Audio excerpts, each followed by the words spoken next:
কল কৰি আছে দিয়ক আমাৰ ফালৰ পৰা কি ক'লে আপোনাক কল বেক কৰি আছে আমাৰ ফালৰ পৰা কল আধা ঘণ্টা হ'লো মানুহ মৰি যাব নেকি বাইদেউ বুজি পাইছে এম্বুলেন্স ব্যস্ত নকৰি দিয়ক পৰা হোৱা আপোনাক কল কৰি জনাই আছে দিয়ক মানে এতিয়া এম্বুলেন্স নাই আমি 108ত কেইবাবাৰো যোগাযোগ কৰিছিলোঁ কিন্তু পৰিত্যক্তৰ বিষয় যে গুৱাহাটী মহানগৰীত আজি এখন ৰবিবাৰৰ দিনটোত এখন 108 ইয়াতে আচলতে উপলব্ধ নাই আমি দুইবাৰমান ফোন কৰিছিলোঁ তাত কোৱা হৈছে যে এই মুহূৰ্তলৈকে এখনো বাহন নাই এই 108ৰ মই এই মুহূৰ্তত পোনপটীয়া যিহেতু মই দেখুৱাই আছোঁ এয়া ইমাৰ্জেঞ্চি নাম্বাৰ 108 মই 108লৈকে ফোন লগাইছোঁ এই মুহূৰ্তত আৰু 108ৰ ফোন লগোৱাত এই মুহূৰ্তলৈকে কোনো ধৰণৰ ৰিং নকৰে তেখেতসকলৰ ফোন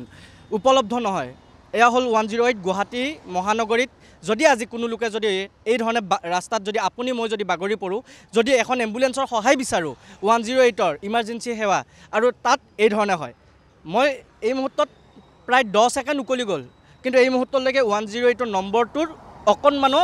ইয়াতে ৰিং ফোন তেখেতসকলৰ ৰিং হোৱা নাই তেখেতসকলৰ কোনো মানুহৰ ৰেছপন্সো নাই ইয়াতকৈ আগত আমি দুবাৰমান ফোন কৰিছিলোঁ এই ধৰণে ফোনটো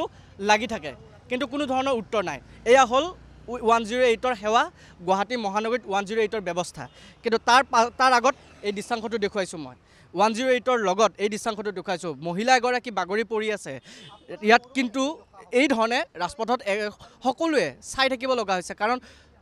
ইমাৰ্জেঞ্চি সেৱা 108ৰ যি ধৰণৰ ব্যৱস্থা সেই ব্যৱস্থা আজি গুৱাহাটী মহানগৰীত উপলব্ধ নাই কাৰণ 108ৰ এখন গাড়ীও এই মহিলাগৰাকীক উদ্ধাৰ কৰিবৰ কাৰণে 108ৰ বাহন নাই ইয়াত থকা কেইবাগৰাকীও মহিলাই আহি তেখেতক মুখত পানী দিছে উঠাই দিব চেষ্টা কৰিছে কাৰণ মূৰ চেতনা ঘূৰাই তেখেতে বাগৰি পৰিছে কিন্তু এই মুহূৰ্তলৈকে উপলব্ধ নাই